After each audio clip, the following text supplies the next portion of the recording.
ராஜ்யத்துக்குள்ள வந்துட்டீங்கன்னா டோட்டலா இந்த உலகத்தோட ராஜ்யத்தோட கண்ட்ரோல் உங்க மேல இல்ல.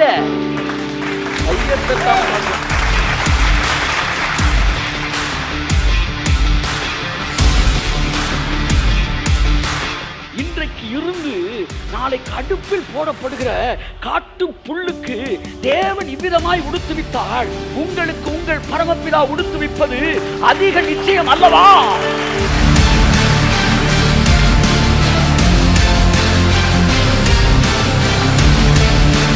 நீதிமானாக்கப்படுதல் என்பது DNA மாற்றம். கையை தட்டுங்க ஒரு அவருக்கு.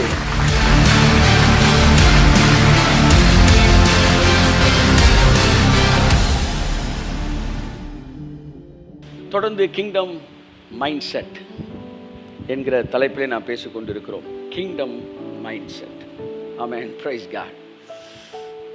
முக்கியமான விஷயம், தேவனுடைய கிங்டம்குள்ள இருப்பது மட்டுமல்ல, கிங்டமோட மைண்ட் செட் உடையவர்களாக இருக்க வேண்டும். இயேசு கிறிஸ்துடைய முதல் பிரசங்கம், மனம் திரும்புங்கள் பரலோக ராஜ்யம் சமீபத்திருக்கிறது என்று பேச துவங்கினார். முதல் பிரசங்கம் என்கிற வார்த்தையை நான் மாற்றிக்கொள்கிறேன். அவர் என்று பிரசங்கிக்க துவங்கினார். He started preaching the kingdom of God, the kingdom of heaven. தேவனுடைய ராஜ்யத்தையும் பரலோக ராஜ்யத்தையும் பேச தொடங்கினார். அவருடைய கனவு, ஆசை, விருப்பம், தூக்கம், முடிப்பு எல்லாமே ராஜ்யம். அவருக்கு உயிர்த்தெழுந்த பிறகும் திரும்ப அவர் வந்தப்ப ராஜ்யத்தை பற்றி 40 நாள் பேசினாராம். அப்படின்னா ரொம்ப முக்கியம். இயேசு இந்த பூமிக்கு ஏன் வந்தார் அப்படின்னா ஒரு வரியில் பதிலளியே அப்படின்னா என்ன சொல்லணும்? நீங்க சொல்லுங்க. ராஜ்யத்தை ஸ்தாபிக்க. கிளென்சிஃபைடு சின்னர்ஸ் அண்ட் ரைச்சியஸ் மேன் ரெண்டுக்கு இருக்கிற வித்தியாசத்தை எடுத்தேன். கழுவப்பட்ட பாவினா என்ன, நீதிமான்கள்னா யாரு அப்படின்னு. நிறையா பேர் கிருபையை விமர்சனம் பண்ணுறவங்களுக்கே அது தெரியாது. கழுவப்பட்ட வாழ்க்கை வேறு, நீதிமானாக இருக்கிற வாழ்க்கை வேறு. அவங்க நினைக்கிறாங்க கிருபைனா பாவம் செஞ்சுட்டான் கழுவப்படுறான். That is cleansified sinner. Cleansifying அவர் self is not becoming righteous man. அது உன்னை கழுவிக்கிறது. ஒரு பன்னி இருக்குது, அது சகதியில் விழுந்துருச்சு, அதை எடுத்து திரும்ப குளிப்பாட்டுறீங்க. குளிப்பாட்டின பிறகும் அது என்னதான்? பன்றி தான். இது கழுவப்பட்ட பன்றி. கிருபை கழுவப்பட்ட பன்றிகளை உருவாக்கவில்லை. Grace doesn't make the cleansified sinners, but it is making righteous man. கையத்தட்டே ஆமென்.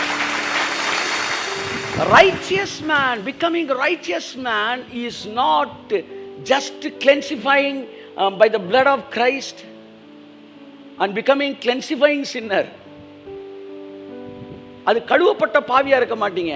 இது ஒரு பன்றி ஆடாக மாறுகிற ஒரு வேலை. That is inner change.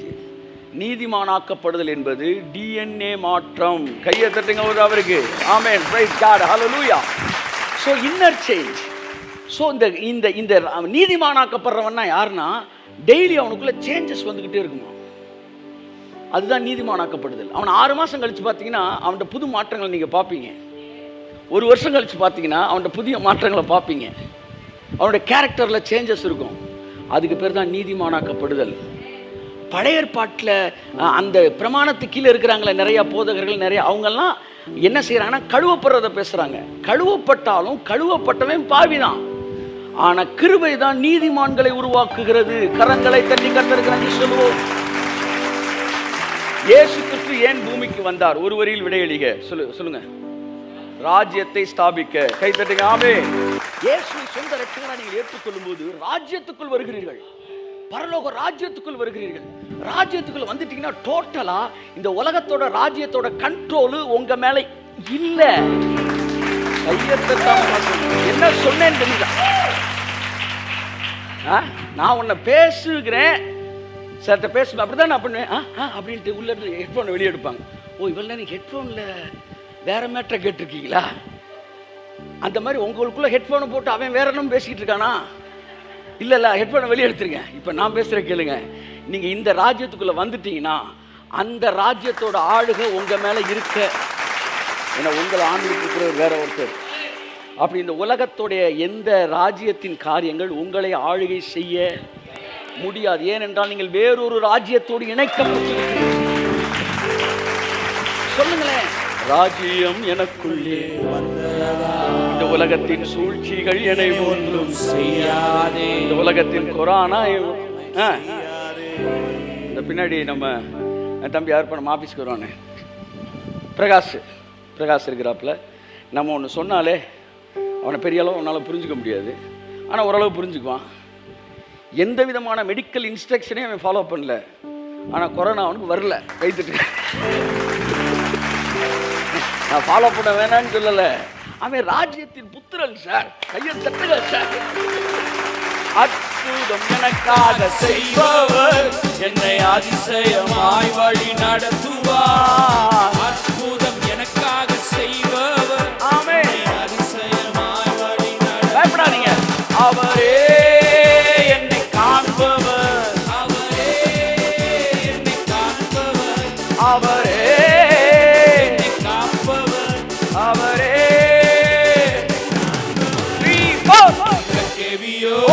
சுனை நெருப்போ அவர் என்னை காத்திடுவார்.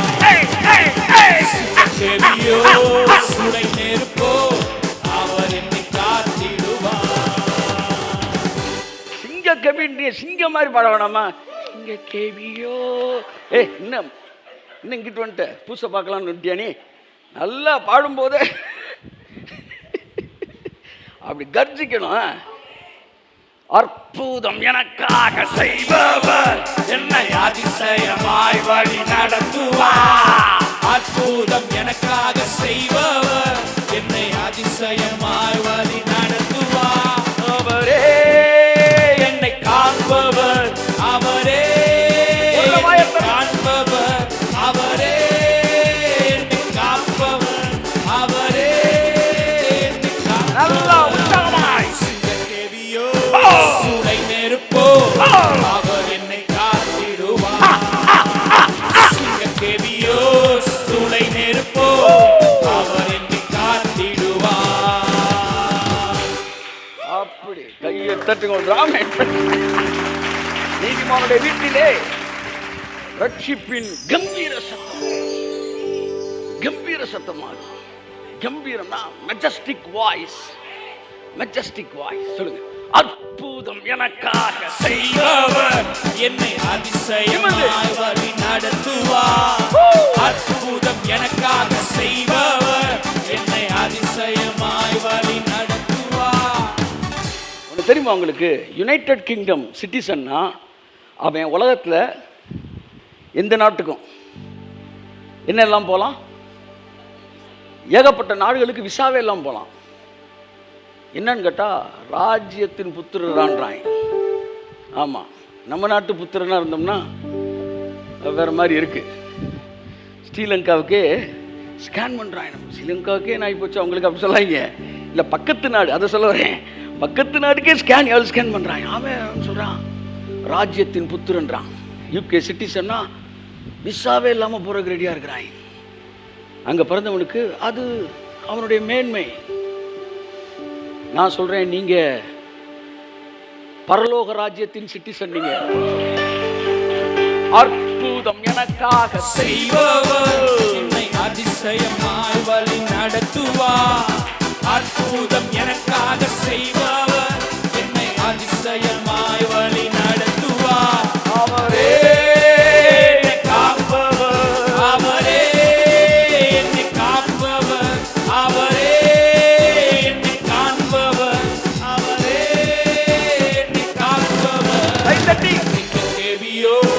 சுனை நெருப்போ அவர் என்னை காத்திடுவார். சுனை நெருப்போ அவர் என்னை காத்திடுவார். அப்படி போடு, அப்படி போடு. எபேசியர் 2ஆம் அதிகாரம் மீதமாய் சொல்லுகிறது, அக்காலத்திலே நீங்கள் 2:12 வாசிப்போம். எபேசியர் 2:12.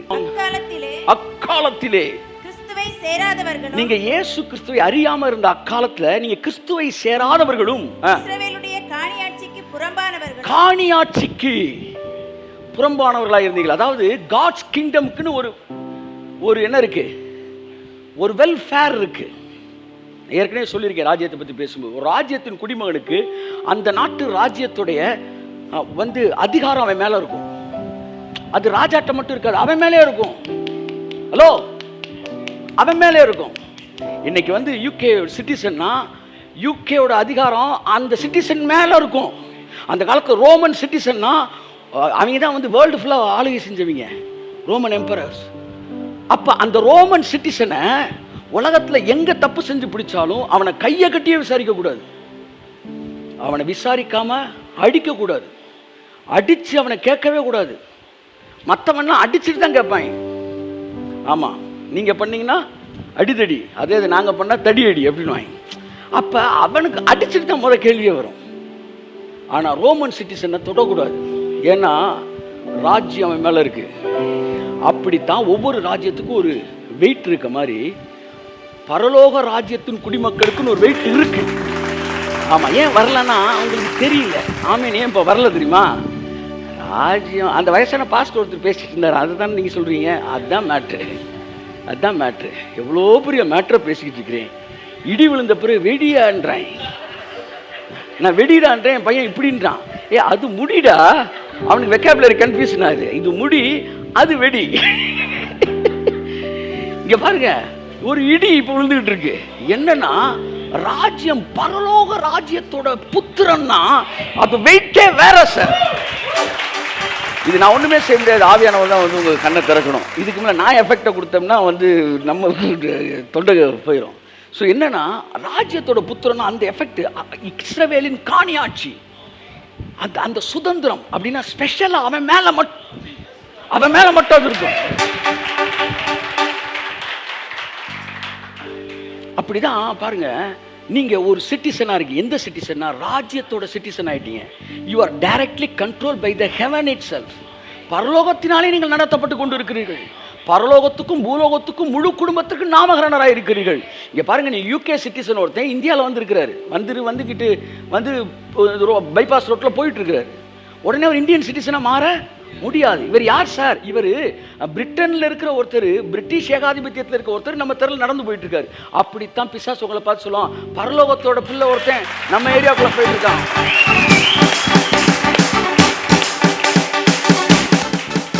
அவரே என்னை காண்பவர், அவரே என்னை காண்பவர், அவரே என்னை காண்பவர், சுளை நெருப்போடு அவர் என்னை காத்திடுவார், சிங்கக்கேவியோ சுளை நெருப்போ அவர் என்னை காத்திடுவார். கட்டுறவன் அப்படின்னா பவுல, கட்டுறவன் கையை கட்டிட்டு அடிக்க போறாங்க பாருங்க. நான் ரோமன் சிட்டிசன் உனக்கு தெரியுமான்னா, அப்படி எல்லா கையில் எடுத்துட்டாங்க. சார் நீங்க செய்யறதை பத்தி ஜாக்கிரதையா இருக்குன்றான். நூற்றுக்கதி போயிட்டு போய், என்னடா என்ன அவன் பெரிய ஆளாமா, என்ன அவன் யாருன்னு கமிஷனர் தெரியுமா, யாரை தெரியுமா? சார் அவன் ரோமன் சிட்டிசன் சார்.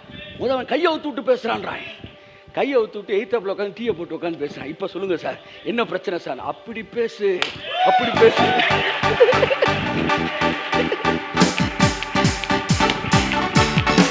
அவரே என்னை காண்பவர், அவரே என்னை காண்பவர், அவரே என்னை காண்பவர், அவரே என்னை காண்பவர், சிங்கக்கேவியோ சுடை நெருப்போ அவர் என்னை காத்திடுவார். பிடிங்கள் அவனை. நான் ஒருத்தன் ரெகோபயாமா பேரு, ஒருத்தன் கிங்டமோடைய சிட்டிசன், ஒருத்தன் ஒரு ப்ராஃபட் போய் சொல்றான், நான் தேவனுடைய மனுஷனே ஆனால் இதெல்லாம் இப்போ நடக்கும் அப்படின்னு சொன்னவன் அந்த ராஜா எந்திரிச்சு எதிர்மறையாக ப்ராஃபஸி சொல்லிட்டான்னு அந்த ராஜா எந்திரிச்சு பிடிங்கள் அவனை அப்படின்னான்ல, பிடிங்கள் கை நீட்டான். அப்படி நின்றுக்குச்சு கை. கொஞ்ச நேரத்தில் பாகப்பிரின்னு இதாகிட்டான், கை மடக்க முடியல. ஆரப்பத்திரா கை நீட்டு, டே உங்களை பார்த்து ஒருத்தன் கை நீட்டினானா? ஆமாம், உடன்படிக்கை பெட்டி தள்ளாடிச்சு. என்ன செஞ்சிச்சு சொல்லுங்க? தள்ளாடிச்சு, விழப்போகுது. கையை நீட்டான், பிடிச்சான் இல்லை, பிடிக்கிறதுக்கு நீட்டினான். என்ன சொல்லி நீட்டினான்? ஆடுது, ஆடுது சார், ஆடுதுன்னா. அது ஆடுனா உனக்கு என்னடா? கொஞ்ச நேரத்தில் அவன் உயிர் ஊசல் ஆடிடுச்சு. ஊசா, நீ கை நீட்டு இருக்கிறது லேசா. That is my covenant. கை தட்டு. நீ ஒரு உடன்படிக்கை பெட்டி, நீ தள்ளாடலாம், ஆனா உன்னை தாங்குறவர் கர்த்தர். நம்மெல்லாம் சேர்ந்து ஒரு குழு ஆரம்பிச்சு இந்த ஆடுற பெட்டி ஆடாம நிப்பாட்டுவோமா? அம்புட்டு பேரு காணாம போயிருவீடா. பெட்டியை நிப்பாட்டுறது குழு அல்ல. ஆமா, பெண்கள் ஐக்கிய குழு அல்ல. எந்த ஊழியக்காரனையும் நம்மெல்லாம் சேர்ந்து நிப்பாட்ட முடியாது. ஆமா, சிலர் வந்து எப்படியாச்சும் நம்ம பிரதருக்கு சப்போர்ட்டிவா இருக்குன்னு சொல்லிட்டு நிறைய ஊழியக்காரனை மக்களை விட்டு பிரிச்சுட்டாங்க. அப்படி என்ன சுற்றி வாங்கண்ணே, எத்தனை வருஷமா எனக்கு தெரியும்? 10 வருஷமா தெரியும். 10 வருஷமா 35லேருந்து 35க்கு அப்புறம் ப்ரொடெக்ஷன். சரி, 35க்கு முன்னாடி எங்கே இருந்த நீ? அமைதியாக உட்கார்ப்போ. 35க்கு முன்னாடி யார் இருந்தது? யாரும் இல்லை. அதுக்கு முன்னாடி அம்மா அப்பா இருந்தாங்க, நீ இல்லை, அவங்க பார்த்துட்டு. அதுக்கு முன்னாடி வயிற்றில் இருந்தப்போ யார் இருந்தது? யாருமே இல்லை, அவர் தான் இருந்தார். அப்போ நீங்கள் உங்கள் அம்மா அப்பா கூட உள்ள என்ன நடந்துக்கிட்டு இருக்குன்னு தெரியாது. ஆனால் கரெக்டாக தாயின் கர்ப்பத்தில் கூட உங்களை கேர் எடுத்து நடத்தினவர் முதிர் வயது வரைக்கும், நரை முடி வரைக்கும் உங்களை தாங்குவார், ஏந்துவார், தப்புவிப்பார், சுமப்பார். You are under the direct control of the kingdom of heaven. So ஒன்றை புரிஞ்சுக்கணும், நீங்கள் ராஜ்யத்தோடு இணைக்கப்பட்டிருக்கீங்க. நீங்கள் ராஜ்யத்துக்குள்ளே வந்திருக்கீங்க. நீங்கள் ஏசப்பாக்குள்ளே வந்திருக்கீங்கன்னா ஒரு ராஜ்யத்துக்குள்ளே வந்திருக்கீங்க. அப்போ அந்த ராஜ்யத்தோட குடிமகன் நீங்கள். அந்த ராஜ்யத்தோட ஆளுகை வெயிட் உங்கள் மேலே இருக்குது. நீங்கள் அடுத்த தெருவில் இருக்க ஒருத்தனை அடிச்சிங்கன்னா அது வந்து சிட்டி லெவல் ப்ராப்ளம் கூட சொல்ல முடியாது, ஏரியா ப்ராப்ளம்னு சொல்ல முடியாது, ஒரு 2 வீட்டுக்கான ப்ராப்ளம். ஆனால் ஒருத்தர் அமெரிக்கனையோ ஒரு பிரிட்டிஷ்காரனையோ அடிச்சிட்டிங்கன்னா அது தூதரக ப்ராப்ளம், அது பிரச்சனை சார். அது வந்து தூதரகத்துக்கு போயிடும் சார் அந்த மேட்ரு. ஒரு ஒரு பிரிட்டனை ஒருத்தன் ஒரு பிரிட்டன் வந்து என்ன சொல்ல, பிரிட்டிஷ் சாம்ராஜ்யத்துக்கு உட்பட்ட ஒருத்தனை, லண்டனில் இருக்கிற ஒருத்தனை இங்கே ஒருத்தன் அடிச்சுட்டான்னா அது தூதரம் பெரிய பிரச்சனையாகி போயிடும்.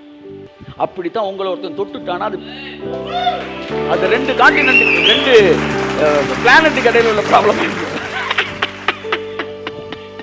முதல் அந்த இடத்துக்கு வாங்க, உங்கள் மைண்டை கொண்டு வாங்க. அதான் பேசுகிறோம், கிங்டம் மைண்ட் செட். எல்லாம் சொல்லுங்கள். கொஞ்ச நாள் கிங்டம் மைண்ட் செட் பேசுகிறேன். அதுக்கப்புறம் கிங்டம் கல்ச்சர் பேச போகிறேன். கிங்டம் கல்ச்சர், ராஜ்யத்துக்குன்னு ஒரு கலாச்சாரம் இருக்குது, இந்த பூமிக்கு ஒரு கலாச்சாரம் இருக்குது. இந்த பூமியில் இருக்கிற கலாச்சாரம் வேறு, ராஜ்யத்தோட கலாச்சாரம் வேறு. இந்த பூமியில் வந்து எடுத்தா பணக்காரன் ஆயிரும், ராஜ்யத்தில் கொடுத்தா பணக்காரன் ஆயிரும். இந்த பூமியில் நம்மளை உயர்த்தி பேசணும், ஆனால் ராஜ்யத்தை நம்மளை தாழ்த்தி. நீ காலையில் கர்த்தர் பேசுகிறேன், ஜஸ்ட் ஒருத்தர் தன்னை பற்றி ஆபுன்னு பேசணும்னு வச்சுக்கோங்க, அவனை பார்த்து நீ பயப்படாதுங்க.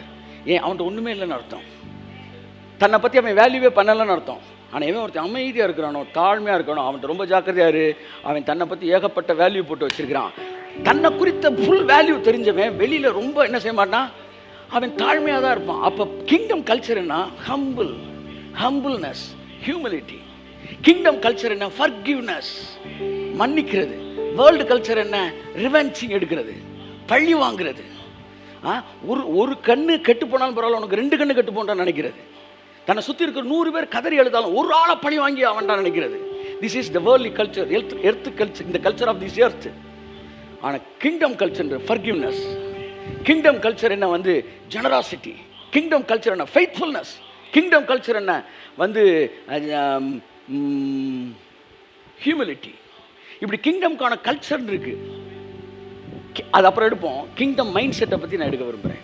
போன வாரம் எடுத்தேன், இந்த வாரம் எடுக்கிறேன். Kingdom mind set, it's very important, more important than being in the kingdom. ராஜ்யத்தில் இங்கே இருக்கிறத விட ராஜ்யத்தின் மனநிலை இருக்கிறது ரொம்ப முக்கியம். நான் யூகேக்கு போயிருந்தப்ப அந்த குயின் எலிசபெத்தோட அந்த பேலஸ், அதை பற்றி நம்ம பேசியிருந்தோம் இல்லையா? அப்படி இருக்குது, பிரம்மாண்டமாக இருக்குது, பிரம்மாண்டத்தின் உச்சம். சுற்றி அந்த குதிரையில் உட்காந்துருக்கவனுக்கு என் கணக்கு, நமக்கு போட்ட கணக்கில் வந்து எத்தனை கோடி வருது, எத்தனையோ கோடிகள். வெளியில் குதிரையில் நிற்கிறவனுக்கு வந்து சம்பளம் போகுது. நான் கேட்டேன், ஒரு சம்பளம் என்ன? 14 லட்சம் என்னமோ சொன்னாங்க. பேசாமல் இங்கே உட்காந்து ஐடியில் டொக்குன்னு தட்டிக்கிட்டு இருக்கு, அங்கே போய் குதிரையில் உட்காந்தா போதும். ராணி சொல்லுவாங்க, அங்கே இருக்கிற பெரிய அறிவாளியோட என்னுடைய குதிரை மேல் அமர்ந்திருக்கிறவன் பாக்கியவான். ஏசு சொன்னார், யோவான்சானன் இருக்கிறதுல பெருசு, ஆனால் கிங்டமில் சிறுசு யோவான்சானோட பெருசு. நம்ம நாட்டில் பெரிய இன்ஜினியர் வாங்குறத அந்த குதிரையில் உட்காந்துருக்கே எடுத்துருக்கேன். அவன் வேலைனா அமைதியாக உட்காந்துருக்கணும். 14 லட்சத்துக்கிட்ட வாங்குறாங்க சார். அப்போ ஜஸ்ட் திங்க் அபவுட் இட், அவ்வளோ பெரிய ராஜ்யம். அப்போ கமாண்டர் என்ன வாங்குவான்? லெப்டினன்ட் கர்னல் ஜெனரல், இவங்களாம் என்ன ஒவ்வொருத்தர் கேடர்லாம் யோசித்து பாருங்க. ஷஹரபலதுரமானதியாங்கர கிங்டம் மெஜஸ்டியா இருக்கு. தி கிரேட் பிரிட்டன் அப்படின்றாங்க. கிரேட் பிரிட்டன், பிரிட்டன் இல்லை, நாட் ஜஸ்ட் பிரிட்டன். பிரிட்டன் நீங்கள் சொல்லக்கூடாது, கிரேட் பிரிட்டன் சொல்லுவோம். மெஜஸ்டி. அப்படியே எல்லாம் சொல்லுங்க. அப்படியே அந்த கோட்டையிலேருந்து, பேலஸ்லேருந்து ஒரு 200 அடி தான் நடந்திருப்பேன். எத்தனை அடி? 200 அடி நடந்திருப்பேன். ஒரு பெரிய பிச்சைக்காரன் எடுத்து ரோட்டில் படுத்துக்கணும். என்னடா இங்கேயும் வந்துட்டீங்களாடான்னு பார்த்தேன். தி கிரேட் பிரிட்டனில் 2 பேர் உடம்பு முழுவதும் அழுக்கு, கையில் ஒரு பெப்சி டின்னோட கேப்பை போட்டு அப்பம் அழகாக தான் சார் இருக்காங்க கொஞ்சம் அவங்க.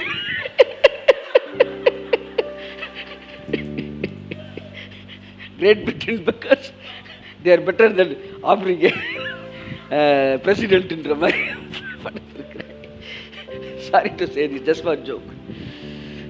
உடம்பு முழுவதும் அழுக்கு, அப்படியே கொஞ்சம் நூடுல்ஸில் நைட்டு தின்னுட்டு அந்த இடத்துல செதறி விட்டு கிடக்கிறாய். இங்கே திரும்ப அவன் மெஜஸ்டிக் அண்ணாந்து பார்க்கிற மாளிகை கட்டி, அதன் அருகில் ஓலை குடிசை கட்டி, பொன்னான உலகென்று பெயரும் விட்டால் இந்த ஊரு சிரிக்கும், இந்த நாடு சிரிக்கும் என்று கவியன் எழுதினான். உடனே பார்த்தேன், ஆஹா கிரேட் பிரிட்டன் அந்த எடுத்துருவோண்டா 2 ஃபோட்டோவை அப்படின்னு வியூ பண்ணிக்கிட்டு இருக்கேன். டப்புன்னு ஒருத்தன் அங்கே உள்ள சிட்டிசன் தட்டுறான். என்ன இந்த ஃபோட்டோ எடுக்கக்கூடாதுன்றான். ஏன்னா எங்கள் நாட்டை பற்றி இந்த மாதிரி நீ எடுக்கக்கூடாதுன்றான். இன்னும் நாட்டு போட்டுருப்பாருங்க சார். சரி எடுக்கலை போடான்னு நான் அனுப்பிச்சுட்டு அவனையும் ஒரு ஃபோட்டோ எடுத்துட்டேன். யாருக்கு அது வெளியிடலை. சொல்கிறேன் என்ன சொல்ல வரேன், ஒரு நல்ல கிங்டமில் இருக்கிறான், உலகத்தை ஆண்ட ஒரு நாடு. ஆனால் அங்கே ஒருவன் தரித்திர மனநிலையோடு படுத்து கிடக்கிறான். அவங்கள அந்த நாடு கவனிக்கணும்னு சொல்ல மாட்டேன். அந்த நாடு ஒரு மிகச்சிறப்பாக ஆட்சி செய்கிறது. அப்போ கேட்டப்போ சொன்னால் இவங்களுக்கு தனி வீடு கொடுத்துருப்பாங்களாம். பெக்கர்ஸ்னால் அவங்களுக்கு வீடு இருக்குது, ஹோம் இருக்குது, அவங்களுக்கு 3 நேரம் சாப்பாடு இருக்குது. ஆனால் அவன் சோறை விட சுதந்திரம் தாண்டா முக்கியம்னு படுத்துருக்கிறான். அது அவனுடைய தவறு. ஆனால் என்ன சொல்ல வரேன், the more important thing is not being in the kingdom but having kingdom mindset. இன்னைக்கு நிறைய பேரை ராஜ்யத்தில் பார்க்குறேன். ஆனால் ராஜ்யத்தில் எப்படி இருக்கிறாங்க?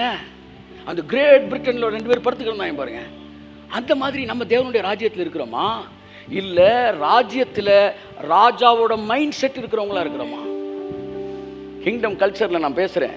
கர்த்தர் ஒரு தடவை எங்கேயாச்சும் கர்த்தர் எனக்கு ஒரு படம் காமிச்சார். காலையில் நான் பேசினேன். ஒரு சின்ன பையன் இந்த கூல்ட்ரிங்க்ஸ் எவ்வளோ சார்னு கேட்குறான். 12 ரூபான்னு சொல்கிறாங்க. அவன்கிட்ட 10 ரூபா தான் இருக்குது. டக்குன்னு சார் ஒரு கூல்ட்ரிங்க்ஸ் தாங்க சார் அப்படின்னு சொல்கிறான். அவன் வாங்கி உள்ளே போட்டுட்டு இன்னும் 2 ரூபா அப்படின்னு கேட்குறான். சார் 20 ரூபா தான் சார் கொடுத்தேன்றான். ஏய் 10 ரூபா தான் கொடுத்தேன். உள்ளே பாருங்கள் சார் 20 ரூபா கொடுத்தேன் சார், 20 ரூபா கொடுத்தேன் சார்ன்றான். எதுக்கு போய் சொல்கிறான் சொல்லுங்க? அவன்கிட்ட 2 ரூபா இல்லை. அவன் ஒரு ஏழை, அவன் ஒரு பிச்சைக்காரன், அவன் ஒரு வாழ்க்கை வாழ்கிறான், தரித்திரன். அதனால் பொய் சொல்லி எப்படியாச்சும் இந்த கூல்ட்ரிங்க்ஸ் குடிக்கணும்னு நினைக்கிறான். இப்படித்தான் என்னைக்காச்சும் எதுக்காச்சும், அது பல கோடி ரூபா பிஸ்னஸாக இருக்கட்டும், ஒரு பொய் என்னை மீறி சொல்லலான்னு வரும்போது கர்த்தர் கேட்பாரு, நீ பிச்சைக்காரனா? நீ இந்த ரோட்டில் பிச்சை எடுத்துக்கிட்டு இருக்கிறியா? உனக்கு அப்பா இல்லையா? நீ அனாதையா? பொய் சொல்லு அப்படின்னு. அதுக்கு மேலே பொய் சொல்ல முடியுன்றீங்க. இந்த ஒரு எண்ணம் என்னை 100கணக்கான 1000கணக்கான இடங்களில் பொய் சொல்லாதபடி என்னை காப்பாற்றியிருக்கு. சாமி கண்ணை குத்திருந்து நான் பொய் சொல்லாமல் இருந்தது கிடையாது. உங்கள் வாழ்க்கையில் சார் 25 வருஷத்தில் நீங்கள் பொய் சொன்ன எத்தனை பொய்ன்னு கேட்டால் விரல் விட்டு கூட என்றதுக்கு நான் யோசிக்கணும். God is the witness. தேவனுடைய சமூகத்திலேருந்து பேசிட்டு இருக்கிறேன். ஏன் சார் அவ்வளோ கரெக்டாக வாழ்ந்துருக்கீங்க? அவ்வளோ கரெக்டாக வாழ்ந்தேன்னு சொல்லலை, அவ்வளோ தைரியமாக இருக்கிறோன்றேன். ஏன்னா எங்களுக்கு ஒரு அப்பா இருக்கிறாரு, அவர் எங்களை நடத்துவார். நாங்கள் பொய் சொல்லி சம்பாதிக்க வேண்டிய அவசியம் இல்லை. நான் சொல்கிறேன், இங்கே இருக்கிறவங்க பெரிய கோடீஸ்வரர்களாக போகிறீங்க வர நாட்களில். 4 ஆமேன் கேட்குது. ஆமேன் கொடுத்தாலும் வாங்க மாட்டேன்றீங்க. பெரிய கோடீஸ்வரராக போகிறீங்க. சத்தமாக சொல்லுங்கள். நீங்கள் பெரிய பணக்காரன் நபர் நீங்கள் சொல்லணும். இந்த இடத்துக்கு வர்றது கூட என் வாழ்க்கையில் திரும்பி பார்க்குறேன். இந்த இடத்துக்கு வர்ற வரைக்கும் இதுக்காக, இது எல்லா ஆசீர்வாதத்துக்காக கூட ஒரு பொய் கூட என் வாழ்க்கையெல்லாம் சொன்னதில்லடா நீங்கள் சொல்லணும். நீங்க சொல்லணும், உங்களால சொல்ல முடியும். கை தட்டுங்க. என் வாழ்க்கையின் லட்சியம் மிகப்பெரிய பில்லியனர் ஆகும். ஆனா அன்னைக்கு சொல்லணும். இங்க வர்றதுக்கு நான் ஒரு பொய் கூட சொல்லல. பொய் சொல்லாம இந்த இடத்துக்கு வர முடியும், இதை விட மேலான இடத்துக்கு வர முடியும் என்று உங்க வாழ்க்கையை பார்த்தவொன்னே அந்த கல்ச்சர் அவனுக்கு அடாப்ட் ஆயிடும். உங்க பையன் சொல்லணும், இந்த உலகத்துல எனக்கு ரோல் மாடல் இருந்தா எங்க அப்பா தான்டா. அப்படி சொல்லணும், எங்க அப்பா தானே எனக்கு ரோல் மாடல். பணத்தை எப்படி கையாளணும்ன்றிருக்கு எங்க அப்பா தான்டா ரோல் மாடல் என்று உங்க பிள்ளை சொல்லணும். பில்லிகிராம் பையனை பார்த்து கேட்டாங்க, who is your role model? சொன்னான், இந்த உலகத்துல எனக்கு ரோல் மாடல்னா எங்க அப்பா தான். ஒரு ஆள் மாதிரி நான் வாழணும்னு விரும்பினேன், எங்க அப்பா மாதிரி நான் வாழணும்னு விரும்பினேன். உங்கள் மனதில் அது ஒரு லட்சியமாய் மாறட்டும். உங்கள் பிள்ளைகள் உங்களை பார்த்து அட்மையர் பண்ணட்டும். ஹேகினோட பையன் சொல்லுவார், நான் நைட்டு தூங்க போகும்போது எங்கள் அப்பா பைபிளை திறந்து படிச்சுட்டு இருப்பார். காலையில் நான் எந்திரிச்சு குளிச்சு கிளம்பி நான் ஸ்கூலுக்கு போகிறப்ப டேடி போயிட்டு வரேன்னு சொல்லுவேன். அப்பவும் எங்கள் அப்பா படிச்சுக்கிட்டு இருப்பார். அவர் போயிட்டு வான்னு சொல்ல திரும்பும்போது அவர் கண்ணு செவந்திருக்கும். த ஹோல் நைட்டெல்லாம் பைபிளில் கிடப்பார்.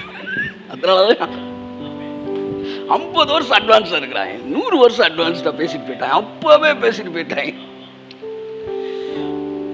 அவர் சொல்கிறாரு, ஜூனியர் சொல்கிறாரு, இந்த உலகத்தில் எனக்கு ஒரு ரோல் மாடல் எங்கள் அப்பா. Kingdom culture. நம்ம பணக்காரனாருக்கு போய் சொல்ல வேண்டிய அவசியம் கிடையாது. உத்தமனுக்கு கர்த்தர் துணை. Kingdom mind set. நான் ராஜ்யத்தின் புத்திரன். எதற்காய் போய் சொல்ல வேண்டும்? இயேசு சொன்னார், ஆம் என்றால் ஆம் என்று சொல்லுங்கள், இல்லை என்றால் இல்லை என்று சொல்லுங்கள். எப்பேற்பட்ட வார்த்தை!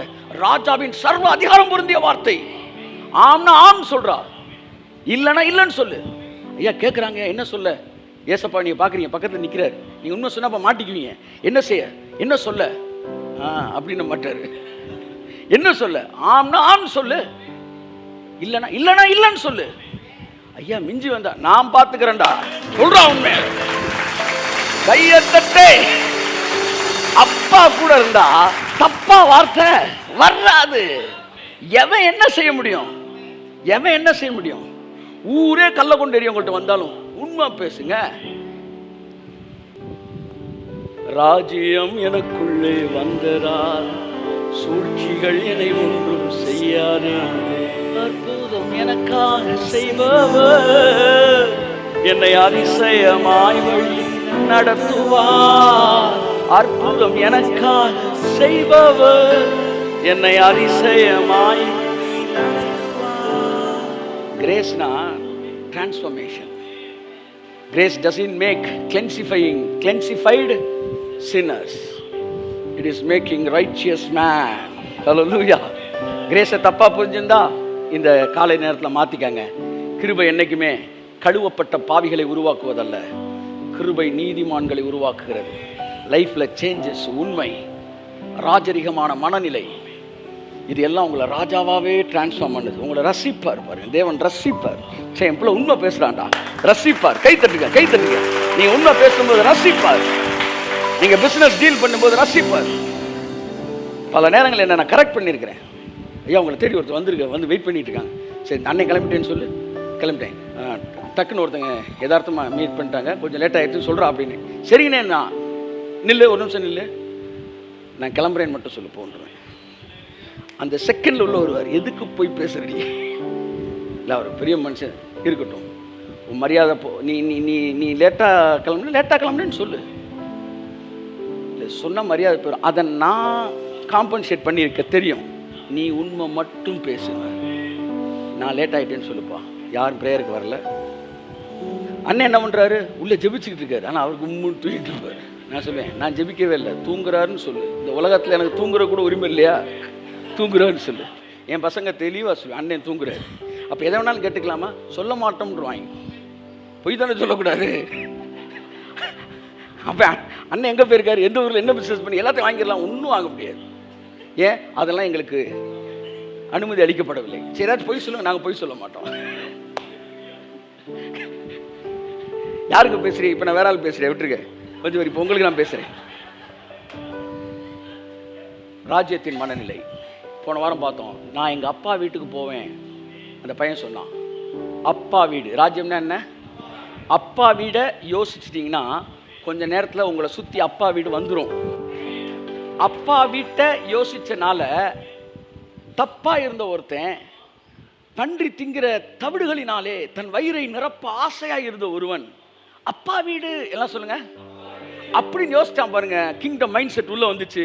கொஞ்ச நேரத்தில் அவன் கிங்கோட பிள்ளையாவே அங்கே நிற்கிறான். ராஜ்யம் எனக்குள்ளே வந்ததால் சூழ்ச்சிகள் என்னை ஒன்றும் செய்யாது. கிங்டம் உள்ள வந்துருச்சு. என் புத்தி தெளிந்த போது எல்லாம் சொல்லுங்க. புத்தி தெளிகிறதுனா என்ன? ராஜ்யம் பற்றி எண்ணம் வந்துருச்சுன்னா நம்ம புத்தி அழகாக தெளிஞ்சிடும். இதை செய்யாத அதை செய்யாத அதை செய்ய யாரும் சொல்ல வேணாம், அதுவாக தெளியும். அப்போ அப்பா வீடு, ராஜ்யம் என்ன? அப்பா வீடு. இயேசு ஜெபித்தார், பரலோகத்தில் உம் சித்தம் செய்யப்படுவது போல. முந்தின வார்த்தை சொல்றாரு, உம்முடைய ராஜ்யம் வருவதாக. எல்லாம் சொல்லுங்க. பரமண்டலங்கள் இருக்கிற எங்கள் பிதாவே, உம்முடைய நாமம் மகிமைப்படுவதாக. உம்முடைய ராஜ்யம், உம்முடைய சித்தம் பரலோகத்தில். முதலாவது பரலோக ராஜ்யம்னாரு, இப்ப பரலோகம்னாரு. கை தட்டுங்க. பரலோகம் வேற, சொல்லுங்க. ராஜ்யம் வேற. பரலோகம் அங்க இருக்கு, பரலோக ராஜ்யம். ஆமென். ஒரு அமெரிக்கன் இங்க போறாரு, அமெரிக்கா அங்க இருக்கு, ஆனா அமெரிக்காவோட ராஜ்யம் இவர் மேல இருக்கு. இவரை தொட்டா அங்க அதிரும். ஆமா, அதிரும். அப்ப உங்க மேல ராஜ்யம் இருக்கு. ஒரு அமெரிக்கனை இங்க கொன்றுங்க, நாளைக்கு வந்து அது பெரிய நியூஸா மாறுதா இல்லையான்னு பாருங்க. தூதரக பிரச்சனை ஆயிரும் சார். இல்லை, எங்கள் நாட்டு மக்கள் மனுஷன் ஒருத்தர் உங்க ஊருக்குள்ள அனுப்பணும், அவன் எப்படா நீங்க கொல்ல போச்சு, பெரிய பிரச்சனை ஆயிரும். அப்படித்தான் உங்களை பிசாசு தொட முடியாது சார். அக்கா கையை தட்டுங்க. முடியாது சாரே, முடியாது. ஏன்னா ராஜ்யத்தின் புத்திரன், இஸ்ரவேலின் காணியாட்சிக்கு சுதந்திரமானவன், பரலோக காணியாட்சிக்கு சுதந்திரமானவன். பரலோகத்தில் உம் சித்தம். அப்ப இயேசுக்கு பரலோகத்தை பத்தி அறிவு இருந்தனால, அதுல எவ்வளவு செழிப்பு இருக்குன்னு தெரிஞ்சனால அது அப்படியே உள்ள வரணும்னு விரும்பினார். அப்ப இந்த இளைஞனுக்கு அப்பா வீடு எப்படி இருக்கும்னு அவனுக்கு தெரிஞ்சிருந்துச்சு. அப்ப அவன் சொன்னா, நான் திரும்பி என் தகப்பனிடத்தில் போவேன்னா. இங்க பாருங்க, ராஜ்யத்தை பத்தி என்ன வந்துருச்சுன்னா, ஐஸ்வர்யம் வரும், சொல்லுங்க, ஆரோக்கியம் வரும், நல்ல மனநிலை வரும், வாழ்க்கை சுத்தமாகும், சரீரம் சுத்தமாகும். கை தட்டுங்க. இதெல்லாம் kingdom kingdom kingdom mind set, kingdom mind set. So இந்த வாரம் தொடர்ந்து கிங்டம் மைண்ட் செட்டை பற்றி ஒரு 2 வாரம் எடுக்கலான்னு இருக்கிறேன். இந்த வாரம் கிங்டம் மைண்ட் செட்னா என்ன அப்படின்னு பார்ப்போம். அதே 15ஆம் அதிகாரம், லூக்கா 15:16 வாசிங்களேன். அப்பொழுது பன்றிகள் தின்கிற தவிட்டினாலே தன் வயிற்றை நிரப்ப ஆசையாயிருந்தான். ஒருவனும் அதை அவனுக்கு கொடுக்கவில்லை. அவனுக்கு புத்தி தெளிந்தபோது அவன், என் தகப்பனுடைய கூலிக்காரர் எத்தனையோ பேருக்கு பூர்த்தியான சாப்பாடு இருக்கிறது, நானோ பசியினால் சாகிறேன். நான் ஸ்கூலில் இருக்கும்போது அசம்பிளியில் வந்து இதை ஒரு நாள் எங்கள் தமிழ் டீச்சர் கிறிஸ்டோபர் கொலம்பஸ் பேசினார். பண்ணி திக்கிற தவிடு சாப்பிட்டான் நீங்கள் பேசுகிறீங்க, ஆனால் பைபிளை கூர்ந்து படிச்சிங்கன்னா பண்ணி திங்கிற சாப்பாடை கூட அவனுக்கு தரலை. பண்ணி தவிட சாப்பிட்டான், தவிட தரமாட்டேன்ட்டாங்க சார். அவன் அதில் ஆசையாக இருந்தான், அது கூட அவனுக்கு கிடைக்கல. தரித்திரத்தை விட மோசமானது பற்றாக்குறை, இல்லாமை, ஏழ்மை, வறுமை, தரித்திரம், அப்படி போகுது. அப்ப அங்க இருக்கும்போது அவன் ஒன்று யோசிக்கிறான். இந்த வாரம் அந்த வசனத்தில் கொஞ்ச நேரம் பிரசங்கிக்க விரும்புகிறேன். வாசிப்போம். அப்பொழுது அவன் 12. அப்பொழுது பன்றிகள் தின்கிற தவிட்டினாலே தன் வயிற்றை நிரப்ப ஆசையாயிருந்தான். ஒருவனும் அதை அவனுக்கு கொடுக்கவில்லை. அவனுக்கு புத்தி தெளிந்த போது, எல்லாம் பாருங்க, புத்தி தெளிஞ்ச உடனே எல்லாம் சொல்லுங்க, புத்தி, திரும்ப சொல்லுங்க, புத்தி தெளிஞ்ச உடனே உள்ள இருந்து ஒரு வார்த்தை வருது. என்ன வார்த்தை? அவன் என் தகப்பனுடைய கூலிக்காரர். எல்லாம் சொல்லுங்க, கூலிக்காரன். சொல்லுங்க, கூலிக்காரன். சொல்லுங்க. புத்தி தெளிஞ்ச உடனே ஒரு கம்பேரிசன் அவனுக்கு வருது. கையை தட்டு, புரிஞ்சவன் மட்டும் கையை தட்டு, புரிஞ்சவன் மட்டும் கையை தட்டு, புரிஞ்சவன் மட்டும் கையை தட்டு. புத்தி தெளிஞ்ச உடனே ஒரு கம்பேரிசன் வருது. என்ன கம்பேரிசன்னா, வேலைக்காரன் இப்படி இருப்பான்னா நான் பிள்ளை நான் எப்படி இருக்கணும், அதைத்தான் இயேசு சொன்னார். இந்த கம்பேரிட்டிவ் மைண்ட் செட் உனக்கு வரணும், கம்பேரிசன் பண்ற அந்த மைண்ட் செட் உனக்கு வரணும் மகனே. அதுதான் கிங்டம் மைண்ட் செட். அந்த கம்பேர் பண்றதுக்கு சொல்லி கொடுத்தார் இயேசு. இன்றைக்கு இருந்து நாளைக்கு அடுப்பில் போடப்படுகிற காட்டு புல்லுக்கு தேவன் இப்படி உடுத்து வைப்பார். ஆனால் பரலோகத்தில் இருக்கிற உங்கள் பரமபிதா, கையை தட்டுங்க. ஆமென்.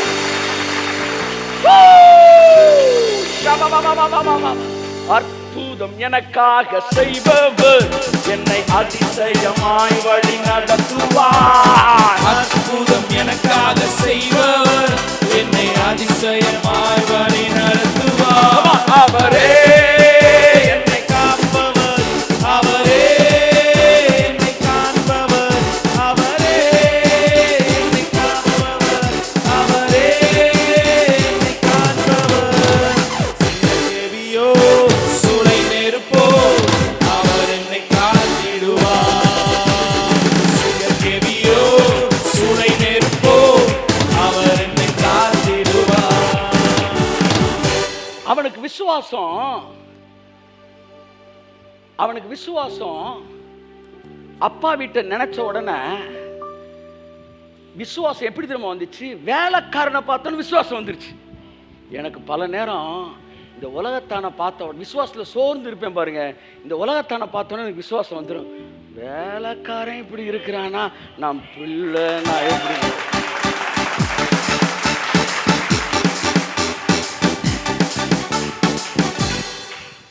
இந்த உலகத்தில் இருக்கவனா நல்லா வச்சிருக்காரு நல்லா வச்சிருக்காரு நல்லா வச்சிருக்கிறாரு அப்படின்னு பொறுமாத, புலம்பாத.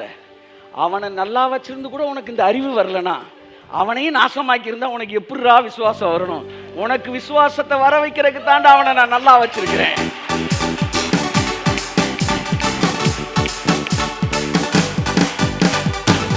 கேவியோ சூளை நெருப்போ அவர் என்னை காத்திடுவார். சூளை நெருப்போ அவர் என்னை காத்திடுவார். என் வாழ்க்கை மிகப்பெரிய ஆச்சரியமான சம்பவங்களில் ஒன்று.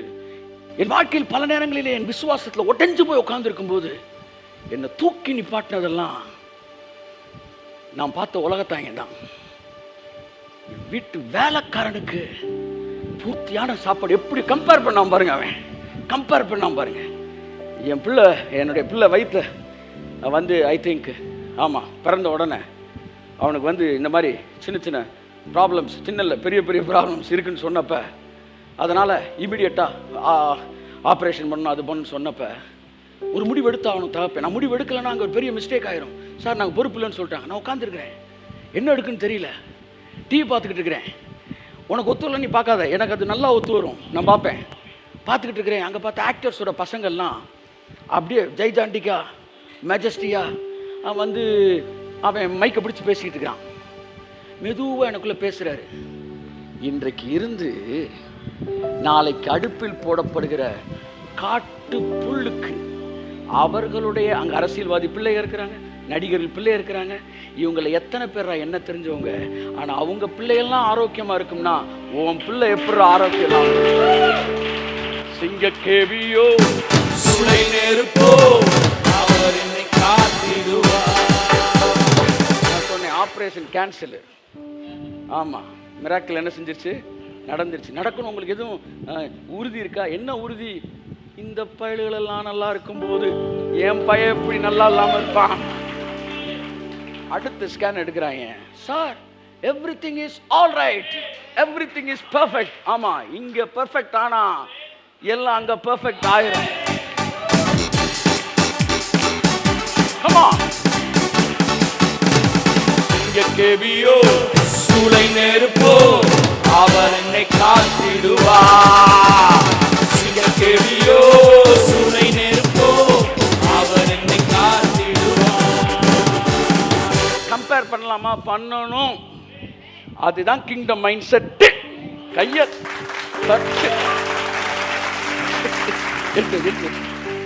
கிங்டம் மைண்ட் செட் தெரியுமா? கம்பேர் பண்ணணும் சார், கம்பேர் பண்ணணும். அந்த கம்பேரிசன் தான் உங்களை வெறியாக்கும். ஆமா ஆமா ஆமாம், தொடுறதெல்லாம் எனக்கு அம்பானி செய்கிறதெல்லாம் வாய்க்குதியா, இந்த செய்கிறதெல்லாம் வாய்க்குது. இந்த மனுஷன் செய்கிறது வாய்க்குன்னா கர்த்தருடைய வேதத்தில் இரவும் பகலும்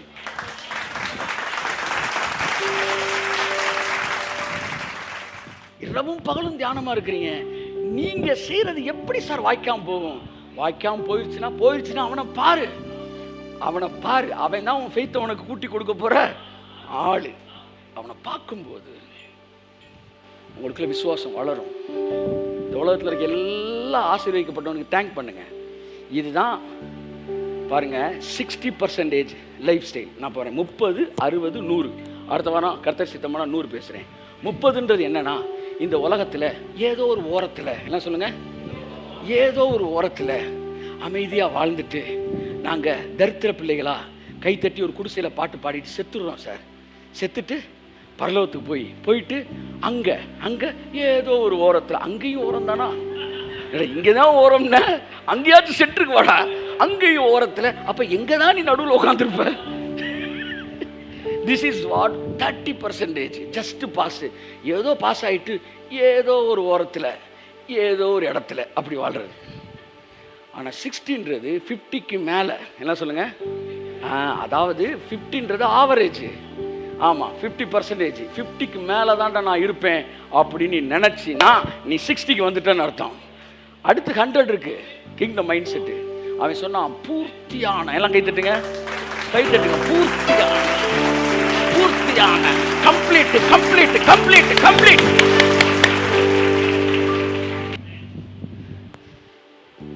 60 பேசிட்டு போவோம். வேலைக்காரன் நல்லா இருப்பான்னா எல்லாம் சொல்லுங்க, நான் ரொம்ப நல்லாவே இருப்பேன் சார். ஆமேன். அதை சொல்லுவாங்க, நீ பேசுறது தப்பு அப்படின்வாங்க. நேற்று வரைக்கும் எனக்கு சந்தேகம் இருந்துச்சு, ஆனால் நீ தப்புன்னு சொன்னீங்கன்னா கட்டாயம் இது ரைட்டாக தான் இருக்கும் அப்படின்னு நீங்கள் சொல்ற.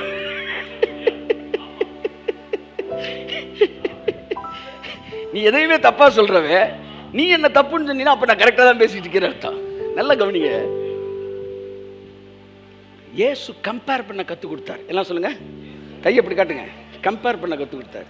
கிங்டம் மைண்ட் செட்னா கம்பேரிசன், கம்பேர் பண்ணணும். வேலைக்காரனுக்கு திருப்தியாக சாப்பாடு இருக்கும்போது நான் ஏன்டா பசியில் சாகணும் என்று நினச்சான் பாருங்க. அவன் விசுவாசத்தை சும்மா கப்பன்னு, எப்படி கப்பன்னு அப்படியே தீப்பிடிச்சு எரிய வச்சிருச்சு. பல நேரங்கள் எனக்கு விசுவாசம்லாம் சோர்ந்துருச்சுன்னா நான் டக்குன்னு 2 படத்தை போட்டு பார்த்துடுறது. ஆமாம், உங்களை இடரலுக்குள்ளாக்கும்படி இதை நான் சொல்லாமல் உங்களை கட்டி எழுப்புவதற்கு பார்த்துக்கிட்டே இருப்பேன். இந்த பயல்கள்லாம் அப்படி இருக்கிறாங்கடா, என்கிட்ட ஆவியான பேசிகிட்டே இருப்பார். அது எப்படி சார்? சினிமா பார்க்கும்போது கர்த்தர் பேசுவார், என் சர்ச்சுக்குள்ளே உட்காரும்போது பிசாசு பேசுகிறேன் உன் காதில். இந்த ஆள் சர்ச்சில் உட்காரும்போது பிசாசு பேசுவான்னா, டிவி பார்க்கும்போது எனக்கு கர்த்தர் பேசுவார்.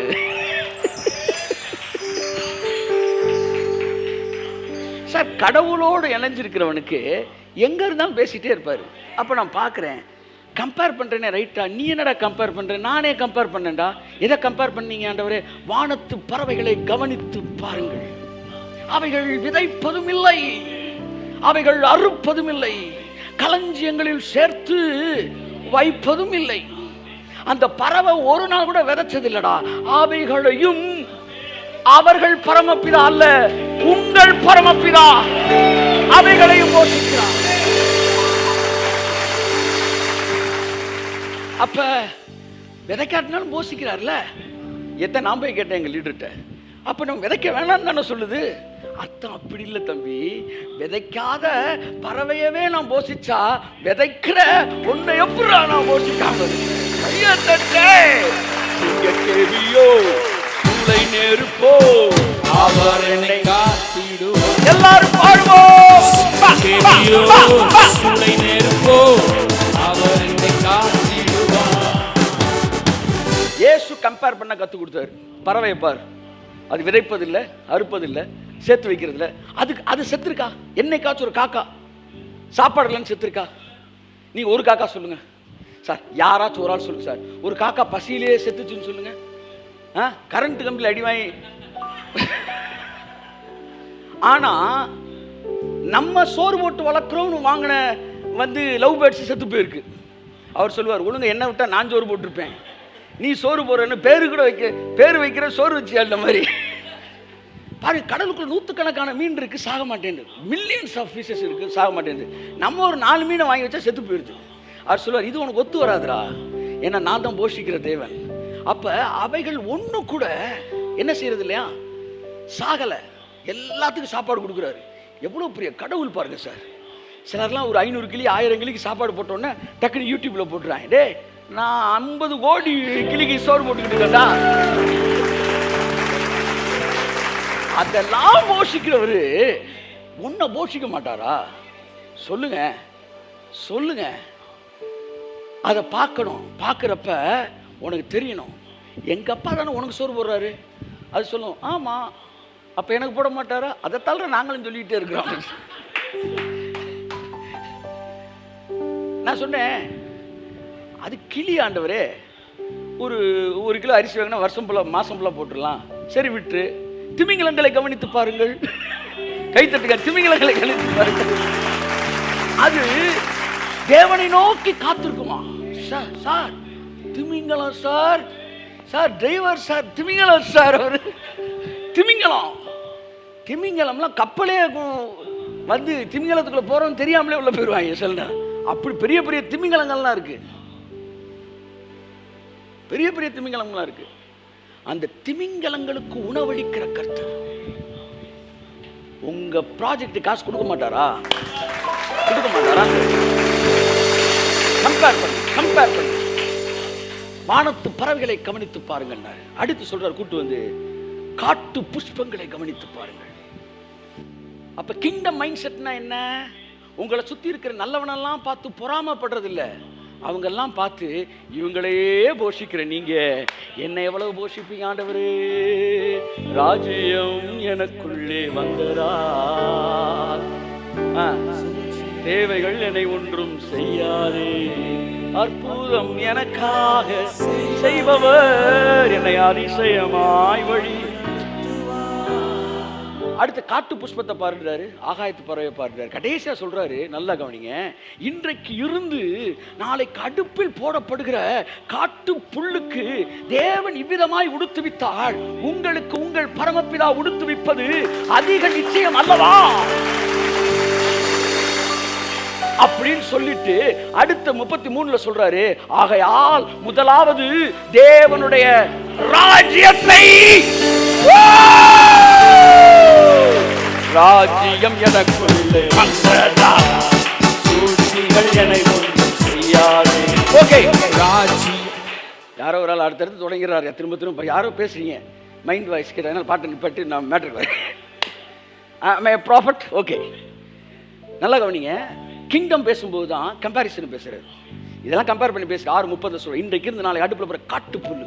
நடிகர்களை பார்த்து பொறாமப்படாதீங்க, பணக்காரர்களை பார்த்து பொறாமப்படாங்க, அரசியல்வாதியை பார்த்து பொறாமப்படாது, தீமையானவர்களை பார்த்து பொறாமப்படாதீங்க.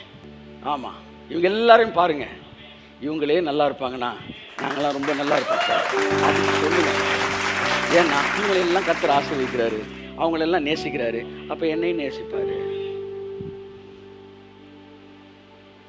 என்று நிறைய பேர் சொல்ல. நீங்கள் ரொம்ப கெட்டவையான் நான் அவங்களை கூப்பிட்டு சத்தமே போட மாட்டேங்க, வாப்பா கெட்டவனே என்னையே இவ்வளோ ஆசீர்வதிக்கிறார்ல, நீ எவ்வளோ நல்லவன், போய் அவர்கிட்ட சொல்லு, இவனே ஆசீர்வதிக்கிறீங்க, என்ன ஆசீர்வதிங்க, நான் நல்லவன் தானே அப்படின்னு சொல்லு. ஆமாம், ஆமேன்னு சொல்லுங்க. ஆமேன். வரவனுக்கெல்லாம் விசுவாசத்தை தூண்டி விடுங்க. உங்களை திட்ட வரவனுக்கு கூட விசுவாசத்தை கொடுங்க. நீங்கள் நல்லவர் சார்னா பாரு, வந்து நல்லவனை கர்த்தர் கைவிடுறதே இல்லை பற்றியா, ஆமேன் அப்படின்னு சொல்லி அவனுக்கு விசுவாசத்தை அனுப்புங்க. நீ கெட்ட வேணா பற்றியா, என்னையே ஆசீர்வதிக்க, உன்னை ஆசீர்வதிப்பார்ல, போய் ஜோம் பண்ணு, போ போ போ நல்ல பிள்ளை அப்படின்னு சொல்லி அவன் விசுவாசிக்க. யாரையும் திட்டாதீங்க. கூடுமான அளவு தன்னால் எல்லாரும் விசுவாசிக்கும்படி அவன் அவன் சாட்சி கொடுக்க சாட்சியாக வந்தான். ஸோ போங்க, எதை கேட்டாலும் எதை பார்த்தாலும் அதை நன்மைக்கு எதுவாக ஆவியானவங்கள்ட்ட பேசுவார். காட்டு புஷ்பத்தை கம்பேர் பண்ணார், ஆகாயத்து பறவையை கம்பேர் பண்ணார். இன்னொரு இடத்துல வந்து நிறைய இடத்துல சொல்கிறாரு, அடைக்கலான் குருவியை கம்பேர் பண்ணுறாரு. 2 காசுக்கு 1 காசுக்கு 2 அடைக்கலான் குருவி, 2 காசுக்கு 4. 1 காசுக்கு 2னா 2 காசுக்கு எத்தனையா? 5. நீ எந்த ஸ்கூல்லையா படிச்ச? நீ 3ன்ட்டான். இந்த காலேஜா, பிஜ்ரா காலேஜா, காலேஜுக்கு வந்துட்டேன் 4. ஏசினார் கணக்கில் கொஞ்சம் வீக்கு. ஒரு காசுக்கு 2ன்னாரு, 2 காசுக்கு 5ன்ட்டாரு. இல்லை லூக்கா வந்து வீக்குன்னு நினைக்கிறேன். லூக்கா கொஞ்சம் நேக்கா, கொஞ்சம் அன்னைக்கு சீக்கிரம் இருந்தனால கிளாஸுக்கு போகாம. அது ஊழியக்காரர் சொன்னார், ஒரு காசுக்கு 2ன்னா 2 காசுக்கு 4, ஆனால் 2 ஜோடி வாங்கினா 1 ஃப்ரீயா. 2 ஜோடி வாங்கினா ஏன் அவ்வளோ சீப்பாக அடைக்கலான்னு குருவி. அந்த சீப்பான அடைக்கலான்னு குருவி கூட ஒன்று கூட பரமபிதாவின் சித்தம் இல்லாமல் தரையிலே விழுவதில்லை. எவ்வளோ பெரிய தேவன், அதை எப்படி காக்கிறான்? விட்டுவாரா ஒன்று, விட்டுவாரா சொல்லுங்க. கன்னட பேச விட்டுவாரா ஒன்று, அவ்வளோ சீக்கிரத்தை விட்டுவாரா.